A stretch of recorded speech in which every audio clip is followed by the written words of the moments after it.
जय हिंद दोस्तों, आपका अपना YouTube channel yes competitive classes में स्वागत है। दोस्तों जैसा कि हम लोग का एग्जाम है बिहार बीएड इंटरेस्ट का 6 जुलाई 2022 को हम लोग का एग्जाम है, यानी कि बहुत ही कम समय, मात्र 2-3 दिन समय बचा हुआ है।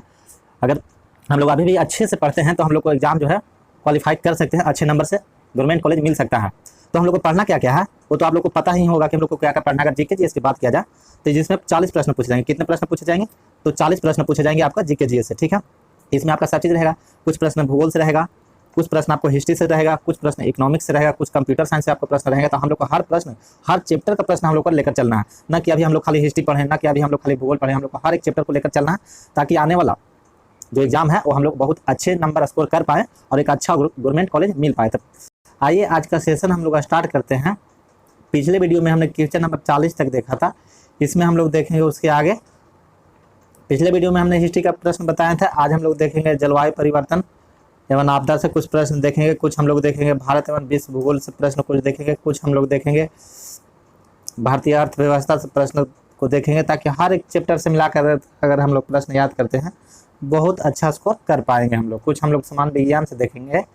तो अभी तक आपने अगर हमारे चैनल को सब्सक्राइब नहीं किए हैं तो कृपया चैनल को सब्सक्राइब करें, अपने मित्रों के पास शेयर करें और लाइक करना ना भूलें। और हाँ दोस्तों, अगर वीडियो अच्छा लगे तो एक कमेंट जरूर करिएगा, क्योंकि आपका एक कमेंट से हम लोग को बहुत ही बड़ा मोटिवेट मिलता है। तो आइए आज का प्रश्न हम लोग स्टार्ट करते हैं। पहला प्रश्न क्या है, यानी क्वेश्चन नंबर 41, हरित गृह प्रभाव के प्रमुख स्रोत के रूप में जो गैस सबसे प्रमुख मानी जाती है वह कौन सी है? तो वह है दोस्तों कार्बन डाइऑक्साइड, ठीक है। क्वेश्चन क्या था, हरित गृह प्रभाव के प्रमुख स्रोत के रूप में जो गैस सबसे प्रमुख मानी जाती है वह कौन सी है? तो कार्बन डाइऑक्साइड है। क्वेश्चन नंबर 42 पढ़िए।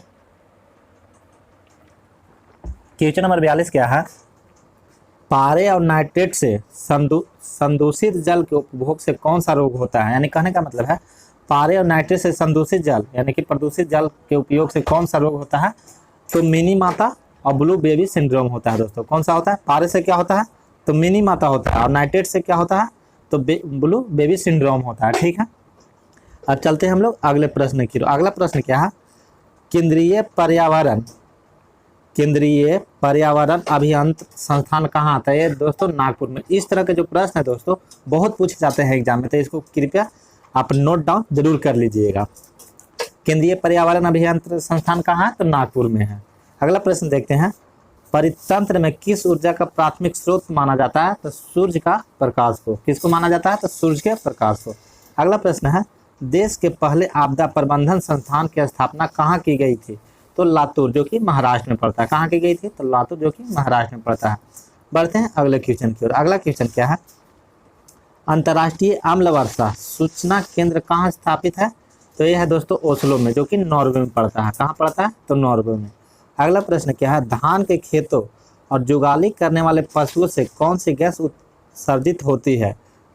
तो मीथेन गैस उत्सर्जित होती है दोस्तों। कौन सी गैस उत्सर्जित होती है? तो मीथेन गैस उत्सर्जित होती है। अगला प्रश्न क्या है, संयुक्त राष्ट्र पर्यावरण कार्यक्रम की स्थापना 1972 ईस्वी में हुई थी। इसका मुख्यालय कहाँ है? तो नॉर्वे, जो कि कहाँ पड़ता है? तो केनिया में पड़ता है। कहाँ पड़ता है? केनिया में। अगला प्रश्न देखिए। अगला प्रश्न क्या है, भारत ने वेटलैंड या रामसर संधि पर कब हस्ताक्षर किए थे? तो 1 फरवरी 1982 को हस्ताक्षर किए थे, ठीक है। अगला प्रश्न क्या है, फ्लाई देश एक प्रदूषक दहन उत्पादक है जो किसके जलने से होता है? तो कोल के जलने से होता है दोस्तों। किसके जलने से होता है? तो कोल के जलने से होता है। यानी कहने का मतलब है पत्थर के कोयले को जलने से होता है, ठीक है। अब हम लोग कुछ प्रश्न देखेंगे भारत एवं विश्व भूगोल का, ठीक है। तो कृपया ध्यान से देखिए, बहुत ही इंपॉर्टेंट चैप्टर है ये, बहुत इंपॉर्टेंट सब्जेक्ट है, ठीक है। भारत में पहला विद्युतीकरण रेल मार्ग सर्वप्रथम 3 फरवरी 1925 को कहां से कहां तक बना था? तब बम्बई से कुर्ला तक बना था दोस्तों। कहां से कहां तक बना था? तो बम्बई से कुर्ला तक बना था। अगला क्वेश्चन देखिए क्या है, विश्व में प्रथम विद्युत रेलवे की शुरुआत किस देश में हुई थी? तब विश्व में प्रथम विद्युत रेलवे का शुरुआत दोस्तों इटली में हुई थी। कब हुई थी? तो 1902 में हुई थी। अब आज चलते हैं अगले प्रश्न की ओर। अगला प्रश्न क्या है, भारत में सर्वाधिक प्राकृतिक गैस का भंडार किस राज्य में है? तो असम में है दोस्तों। कहाँ? तो असम में है। अगला प्रश्न देखिए, मानसून ठहरने की सबसे कम अवधि किस राज्य में रहती है? तो पंजाब में रहती है दोस्तों। कहाँ रहती है? पंजाब में रहती है। भारत में सबसे लंबी झील कौन सी है? तब वेबनाड झील है दोस्तों। कौन सी है सबसे लंबी झील? तो वेम्बनाड झील, जो कि कहाँ पड़ता है, तो केरल में। अगला प्रश्न को देखते हैं। अगला प्रश्न क्या है, किस जनजाति के लोग इग्लू गृह बनाकर रहते हैं? ये रेंडियर की सहायता से खींचने वाली स्लेज गाड़ी का प्रयोग परिवहन के साधन के रूप में करते हैं। तो एस्किमो जनजाति के लोग। किस जनजाति के लोग दोस्तों? तो एस्किमो जनजाति के लोग। अगला प्रश्न देखिए क्या है, किस देश को एशिया का अजगर कहा जाता है? तो एशिया का अजगर किसे कहा जाता है दोस्तों? चीन को कहा जाता है। किसे कहा जाता है? तो चीन को। अगला प्रश्न देखते हैं। अगला प्रश्न क्या है, अगला प्रश्न, किस देश में स्थित ओजार्क पठार जस्ता तथा शीशा उत्पादन के लिए प्रसिद्ध है? तो संयुक्त राज्य अमेरिका में। कहाँ है दोस्तों ओजार्क पठार? कहाँ? तो संयुक्त राज्य अमेरिका में, जो कि जस्ता और शीशा के लिए प्रसिद्ध है।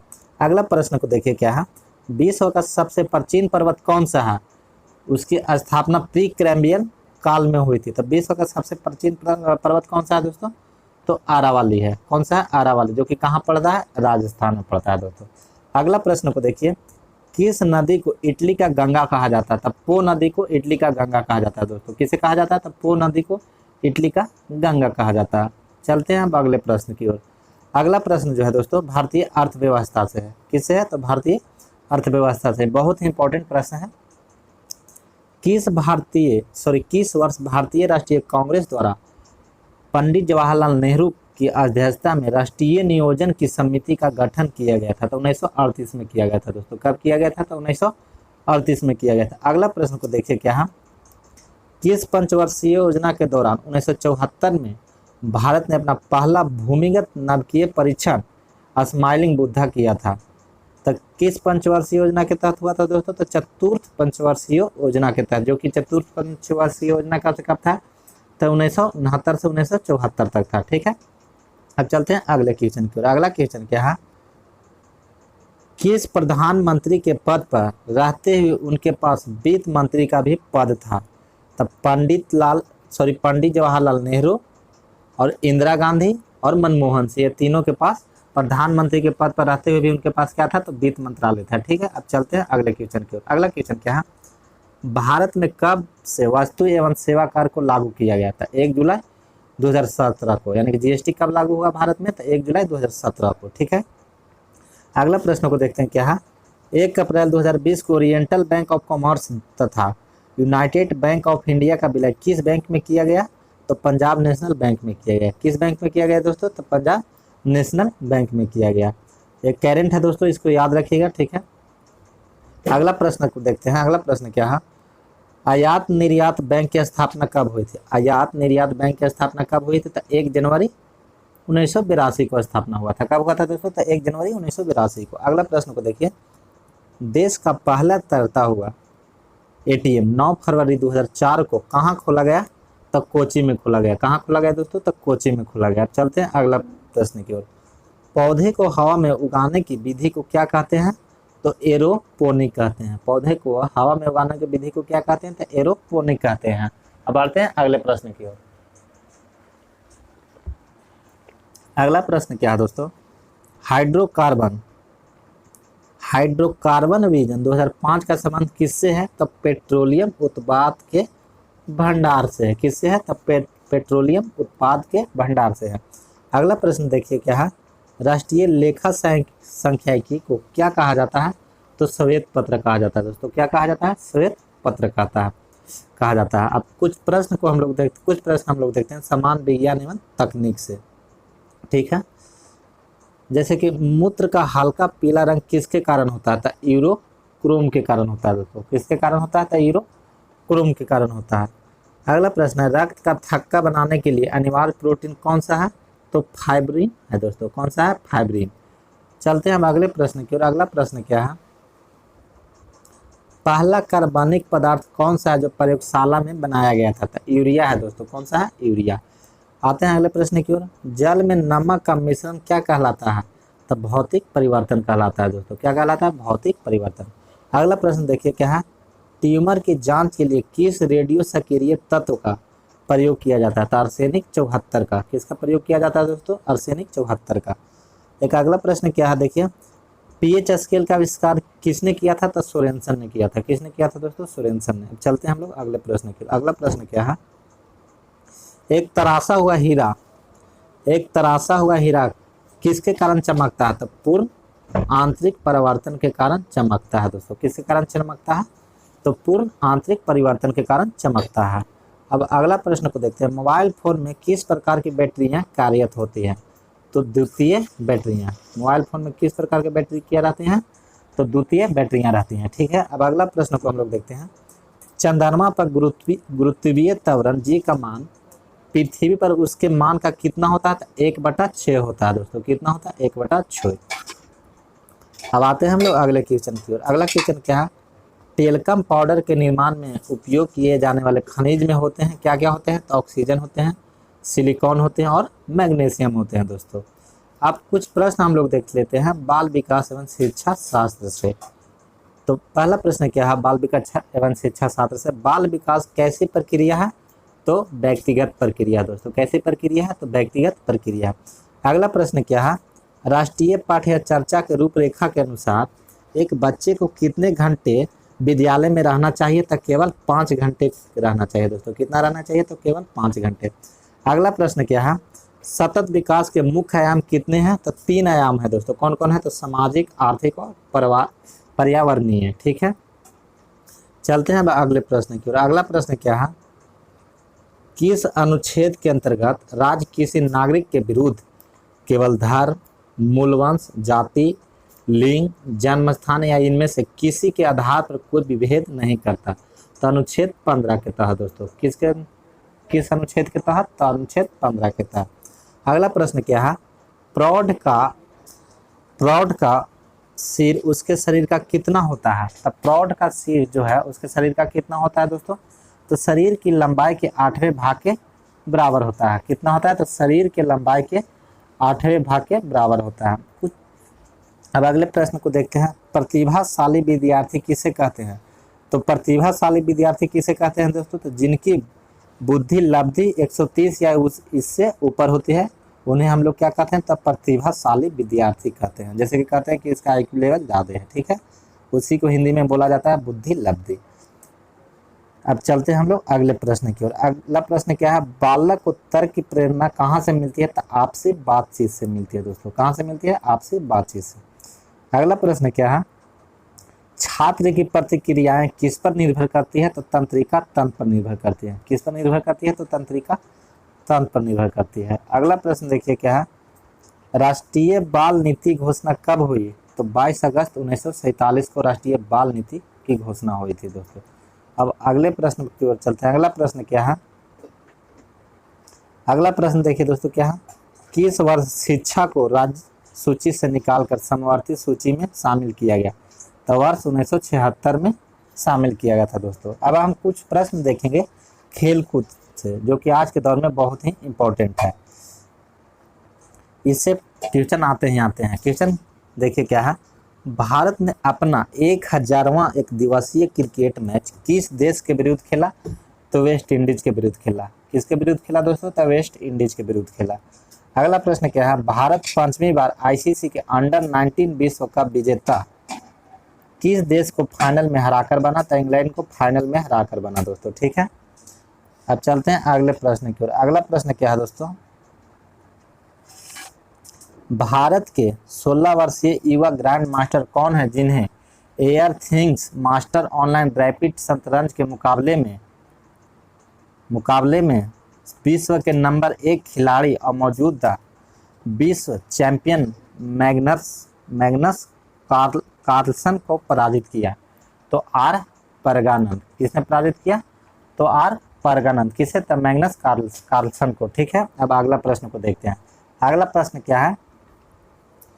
किस भारतीय भारोत्तोलक ने 25 फरवरी 2022 को सिंगापुर भारोत्तोलन इंटरनेशनल टूर्नामेंट में स्वर्ण पदक जीता?